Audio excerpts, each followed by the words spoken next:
They smell it. Your hesitation, your fear, your lack of confidence. Like predators sensing weakness, they instinctively know when you're not standing firm in your own power. It's a primal thing. Your insecurity is like an invisible scent in the air, a signal that says, I'm vulnerable. Come closer. Test me. And just like vultures, they circle waiting for you to fall, to show any crack that might allow them to strike. But here's the real question. Why is it that some people who face the same pressures, the same challenges, seem to walk through life untouched? And yet others, well, they become targets. Why? The answer lies in something hidden from view. It's in the way we handle those fears, that quiet doubt we carry within us. That's why today, I'm going to show you why facing your shadow is the key to making that shift. Together, we'll uncover the source of your vulnerability, and I'll show you how to transform it into power. Because facing the shadow might just be the single thing that saves you from becoming a target. 1. The target in the shadows. Let's pause for a moment. What is it about a person who keeps their head down, avoids eye contact, and remains silent in the face of the crowd? What is it that they're broadcasting?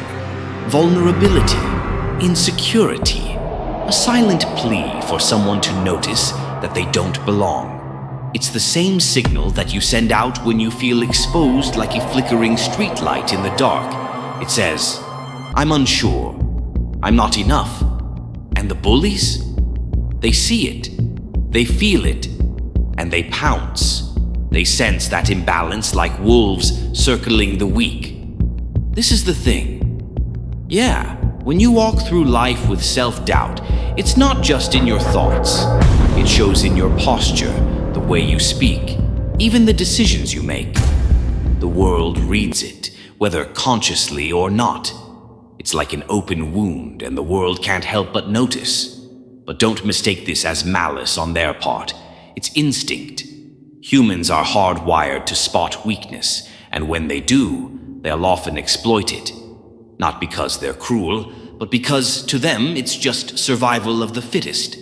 But here's the truth they don't want you to understand. The bullying isn't really about you. It's about your refusal to face your shadow, the parts of you that you're too afraid to acknowledge. You may not even realize it, but if you don't take control of your own vulnerabilities, others will take control for you, and they won't show mercy. 2. Why the shadow invites bullies. Let me ask you this. Why does your shadow, the one that hides your deepest fears, your feelings of shame or inadequacy, turn you into a target? It's because energy speaks louder than words. People don't just pick up on your actions, they feel the energy you emit. When you're out of balance, fragmented, unsure of yourself, that imbalance sends a signal. And to them, it's like a crack in your armor, a chance to strike. That's the secret no one wants to face when you fail to confront your own shadow. You send an invitation. It's like ignoring the warning signs of a leak. When you hesitate, when you avoid confrontation with the truth of who you are, people will push. They'll test the boundaries you've left unguarded, and the more you doubt your worth, the louder that doubt echoes in the world. It's like an open invitation for bullies to amplify your inner fears until they drown you. 3. The cost of ignoring your shadow. Ignoring your shadow is like ignoring a crack in the foundation of your house. At first it seems small, almost harmless. But over time the pressure builds, the cracks deepen, and when the storm finally hits, the damage is far worse than you could have imagined. When you avoid facing the parts of yourself that scare you, they don't simply go away. They accumulate, gaining strength as they silently control more and more of your life. When you choose to pretend your weaknesses aren't there, they find other ways to manifest. They show up in your decisions, in your tone, in your actions, and in the way others perceive you. And that's when the cracks begin to invite pressure. But unlike the leak in your roof, this pressure doesn't just pass through. It builds up until there's more weight than you can handle, and that's when everything starts to crumble. 4. Turning vulnerability into strength. Here's the thing. Strength doesn't come from running away from your shadow. It comes from standing tall and facing it head-on. Every time you acknowledge your flaws, every time you embrace what you fear, you strip away the power it has over you. You stop being afraid of your vulnerability and start seeing it as the foundation for your growth. You deny the bullies their power. You take the target off your back and stand in your own strength. And let's not forget, Eleanor Roosevelt, a woman who was relentlessly criticized and underestimated, once said, "No one can make you feel inferior without your consent." She wasn't asking you to pretend to be perfect. She was teaching you how to own your shadow, how to walk through life, flaws and all, without letting anyone take away your worth. That's the true power. 5. Building inner capability. Now, how do you begin to build the kind of inner strength that will shield you from becoming a target? It's simpler than you think. It starts with 3 steps, small steps, but steps that will lead you to real transformation. Let's break it down. Step 1. Face the fear. The first step is simple, but powerful. Face the fear.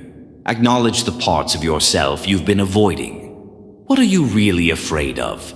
Fear of failure, fear of being alone, fear of not being good enough. Write it down. Name your shadow. Awareness is the first step in mastering it. Once you see it, you can begin to take control. Step 2. Strengthen your armor. Step 2 is about building your armor. Every skill you develop, whether it's the ability to speak up, set boundaries, or stand firm in your beliefs, adds another layer to your protection. With each step you take, you grow stronger, and with each new layer of strength, your shadow becomes less of a threat. It stops being something to fear and starts becoming your ally, guiding you toward greater resilience. Step 3. Rewrite the narrative. The final step is rewriting your own story. Stop seeing your shadow as a burden, a weakness, or something to be ashamed of. See it as a teacher, a guide that shows you where you still need to grow. When you own your story, your truth, no one else can manipulate it. You take the pen back. You decide how the story ends. Unmasking the target. You were never weak. It was the shadow you refused to face that made you feel small. But now you know the truth. When you face your fears, when you embrace your vulnerability, when you turn your weaknesses into strengths, you become unstoppable. The bullies lose their power. The fear loses its grip. And you finally take control. You rewrite the story of who you are. Share your thoughts below. And if you're ready to unmask the shadows in your life, hit subscribe. Together we'll turn every shadow into strength. Together we'll rise.